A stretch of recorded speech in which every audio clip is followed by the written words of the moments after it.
سے محمدی انشاءاللہ نکالیں گے نا، الحمدللہ بولا، انشاءاللہ بولا، اور نکالنا چاہیے، یہ ہمارے آقا کا۔ مگر کچھ نوجوان ایسے ہیں نا، اللہ معاف فرمائے، جب جلوس میں جاتے ہیں ہری پٹی باندھ لیا، جھنڈا لے لیا تو باس نکال کے جا رہے ہیں، چھتوں پہ لڑکیاں کھڑی ہیں، عورتیں کھڑی ہیں، تو جہاں پہ لڑکیاں عورتیں کھڑی ہیں وہیں پہ زیادہ کودتا ہی ہے، اور وہیں پہ نعرے لگاتا کہ نعرے تکبیر، جھنڈے لہرا رہا، نعرے رسالت۔ اب ایمانداری سے مجھے بتاؤ، یہ نبی کی محبت میں کود رہا یا اس کی رگوں میں شیطان ہے وہ کدا رہا؟ یہ تمہیں خود فیصلہ کرنا پڑے گا۔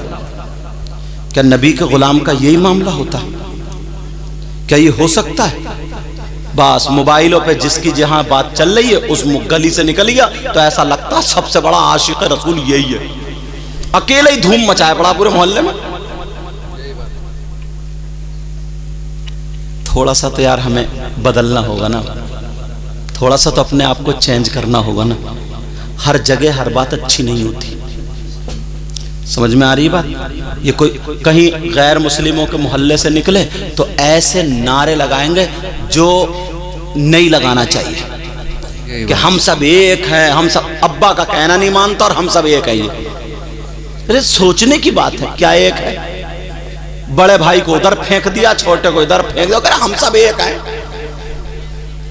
اور ایسے الٹے سیدھے نعرے، ایسے الٹے سیدھے نعرے، کہیں بلب پھوڑ رہے ہیں۔ یار غلاموں کا یہ کام ہے کہ سچی بات، ایسا جلوس نکالو نا، جب تم کھاؤ تو تمہارے کھانے کی ادا بولے نبی نبی، واہ واہ واہ واہ، ماشاءاللہ، تمہارے پینے کی ادا بولے نبی نبی، بے شک، تمہارے چلنے کی ادا بولے نبی نبی، تمہارے سونے اٹھنے بیٹھنے ہر چیز کی ادا بولے نبی نبی۔ تمہیں دیکھ کر کے لوگ کہیں، اپنے نہیں غیر کہیں واہ، جب مسلمان ایسا تو ان کا اسلام کیسا ہوگا؟ واہ واہ واہ واہ واہ، سبحان اللہ، بے جب شک، قرآن پڑھنے والا ایسا ہے تو ان کا قرآن کیسا ہوگا؟ واہ جب نبی کا غلام ایسا ہے تو پھر نبیوں کا امام کیسا ہوگا؟ واہ واہ، اللہ اللہ، نام محمد کی وجہ سے لوگوں نے کلمہ پڑھ لیا۔ ایک یہودی نا، یہودی نبی سے بہت چڑھتا تھا، بیٹا او پیلی بنیان میرا چاند، نبی سے بہت زیادہ چڑھتا تھا، توریت پڑھ رہا تھا، توریت سننے کی بات ہے، جو موسیٰ علیہ السلام پہ کتاب نازل ہوئی اس کا نام کیا؟ توریت۔ توریت پڑھ رہا تھا، اس میں آقا علیہ السلام کا نام پاک محمد آ گیا، اس کے دل میں آگ لگ گئی، اس نے اس سے نام کھرچ دیا، میرے نبی کا نام مٹا رہا تھا، کھرچ دیا اور کھرچ کے سو گیا۔ صبح کو پھر توریت اٹھائی اور جب توریت کھول کے دیکھی تو ایک جگہ سے کھرچا ہوا تھا، اسی صفحے پر اب 4 جگہ نام لکھا ہے۔ کتنی جگہ بولو؟ ماشاءاللہ، اس نے غصے میں آ کے پھر 4 کو کھرچ دیا۔ صبح کو آنکھ کھلی، جب سو گیا پھر صبح کو کھلی، پھر توریت پڑھنے بیٹھا تو دیکھا تو 8 جگہ لکھا ہوا تھا، واہ پھر ماشاءاللہ، غصے میں کھرچ دیا۔ پھر 8 دونی 16 جگہ نام لکھا ہوا تھا۔ دل کی دنیا پلٹ گئی، دل کی دنیا بدل گئی، کہنے لگا چلو جس محبوب کا نام محمد رہتے ہیں، چلو ان سے چل کے مدینے میں ملاقات کریں گے۔ چل دیا وہیں سے، شام سے، شام کا رہنے والا تھا، چلا مدینے پہنچا۔ اللہ، اب جیسے ہی مدینے پہنچا، توجہ کی بات ہے، سننے کی بات ہے، جیسے ہی مدینے گیا اتفاق سے میرے نبی وصال فرما چکے تھے، نبی وصال کر گئے تھے ظاہری دنیا سے۔ کہا کہ محمد الرسول اللہ سے ملنا، حضرت علی سے ملاقات ہو گئی۔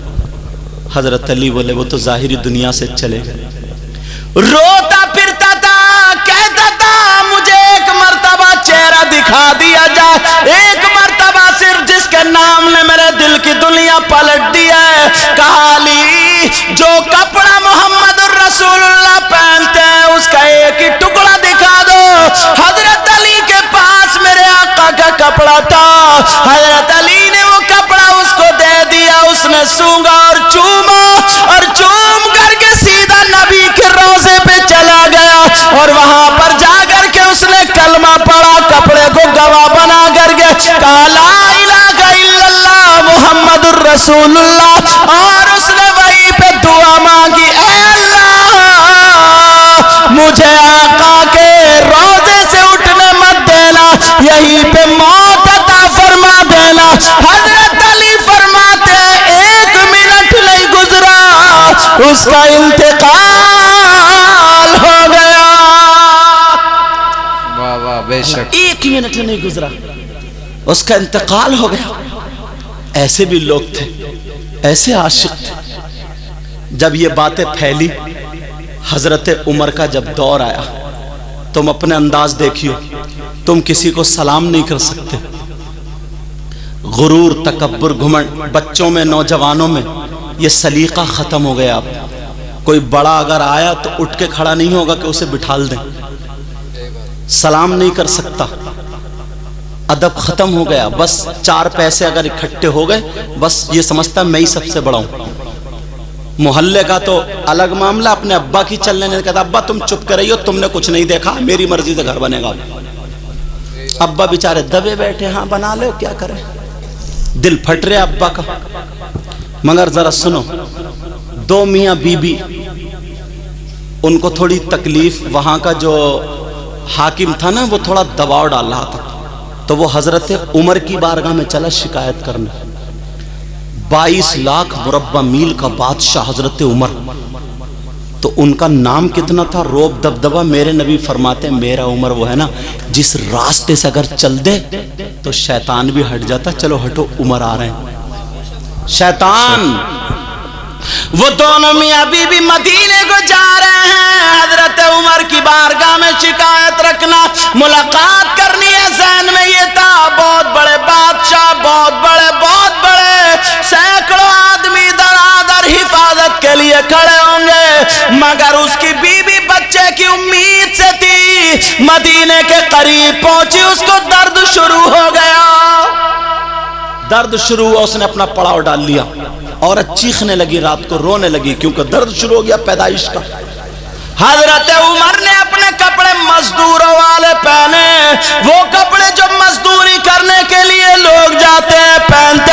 حضرت عمر نے وہ کپڑے پہنے اور مدینے کے طرف گھومنے لگے, چکر لگانے لگے. دیکھو کوئی بھوکا تو نہیں سو رہا, کسی غریب کو تو نہیں ستایا جا رہا, کوئی مسافر پریشان تو نہیں ہے, کسی کے بچے کھانے کی وجہ سے رو تو نہیں رہے. حضرت عمر وہاں پہنچے تو چیخ کی آوازیں آ گئی, کرہانے کی آوازیں. حضرت عمر بولے کیا؟ اس کے شوہر سے بولے, عورت اندر تھی, کہ کیا معاملہ, کیسی آواز آ رہی؟ تو اس نے سوچا کوئی مزدور ہوگا, ایسی آدمی ہوگا, 1-2 روپے والا ہوتا, دیکھنے سے اندازہ لگا کہ چلو ہٹو یہاں سے جاؤ. حضرت عمر سے کہہ رہا ہو کہ چلو ہٹو یہاں سے جاؤ. اپنا لہب و لہجہ اس نے اختیار کیا. حضرت عمر اتنے جلالی تھے مگر نبی کی تربیت پائے ہوئے تھے. حضرت عمر بولے آپ مہمان ہیں, میں میزبان ہوں, ہو سکتا ہے میں آپ کے کام میں آ جاؤں, اندر سے کرہانے کی آواز کیوں؟ کہا میں عمر سے ملنے آیا ہوں. جانتے ہو کس سے ملنے آیا ہوں؟ عمر سے, جو 22 لاکھ مربع میل کا بادشاہ ہے. اچھا عمر سے ملنے آئے ہو؟ کہا جی. کہا کیا بات ہے؟ کہا وہ درد ہو رہا, پیدائش کا معاملہ. تو حضرت عمر بولے میں دائی کا انتظام کر دوں اگر اجازت ہو. پہلے اتنے ڈاکٹر نہیں, دائی ہوا کرتی تھی. مگر ماشاءاللہ یہ بات آپ کہو گے کہ حضرت کیسے کہہ رہے ہیں, ایک عورت کے 8-8, 10-10 بچے ہوتے تھے. بولو ہوتے تھے نہیں ہوتے تھے؟ اس کے باوجود آپریشن نہیں ہوتا تھا, ڈاکٹر نہیں ہے اور اتنا سب نے, دائی ہی گھر پہ ہی سب ہو جاتا تھا معاملہ. 8-8, 10-10. اور اب تو ڈاکٹر نے ڈیٹ دے دیتی ہے, اس سے 5 دن پہلے ہاسپٹل میں لے جا کر رکھ دیتا ہے. اور اگر نہیں لے گیا نا شوہر تو سب سے بڑا کنجوس, سب سے بڑا بیکار وہی داماد مانا جاتا جو لے کے نہیں گیا. صحیح بتا رہے ہوں میں؟ اب وہ اس کی مجبوری بن گئی، ادھار لے کچھ بھی کرے، ہاسپٹل میں لے جا کے 20 سال کی بچیاں، 22 سال کی بچیاں انہیں کٹوا کے رکھ دیا ہے۔ پہلا بچہ ہوا، بس ریڑھ کی ہڈی میں انجیکشن لگایا، بیکار ہو گئی۔ اب آپ جانتے ہیں اس سے بیٹھ کے گھر کا پوچھا نہیں لگ سکتا، لچ کے جھاڑو نہیں لگ سکتی، یہ بچے کو نہیں پال سکتی۔ 22 سال کی بچی بالکل برباد ہو گئی ہے، مطلب اتنی کہ آدھا گھنٹہ سنبھل کے کھڑی نہیں ہو سکتی۔ جبکہ یہ عمر ایسی تھی، ہرن ہوتی، شیرنی ہوتی، شیرنی اگر چھت پہ سے بھی کود جائے نا تو بھاگتا ہوئی چلی جائے، یہ عمر مگر بالکل سفید چٹا کپڑا ہو گئی، نہ خون رہا نہ کچھ، لیور بیکار ہونے لگا۔ اب بیچارہ